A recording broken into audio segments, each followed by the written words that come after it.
Yeah, let me ask you a question because you had some kind of insight or exam in life where you were seeing some of your teammates with their parents. They show up at these matches were odd days of the week. It's because they own business. Did you ask them? Yeah, This is a concept I tell my students. I go, look, the deal of this, you want to buy your time. You want to buy time.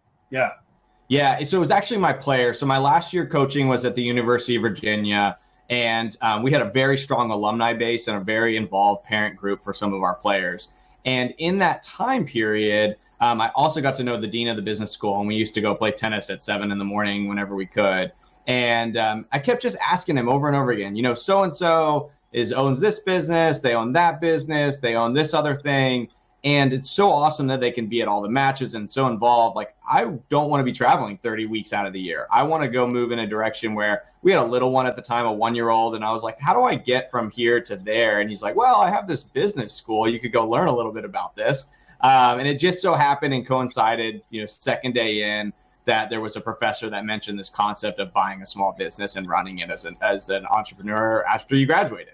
And I was like, wow, what would I need to do? What would I need to learn to be able to get from here to there? Was this eye-opening moment. And so I spent time engaging with those players' parents and them giving me mentorship, as well as the dean of the business school, and also these faculty members that had said, hey, why don't you go try doing this, pro bono? Why don't you go help out this group? Why don't you go take this internship rather than working in a big corporate situation? Why don't you go do this?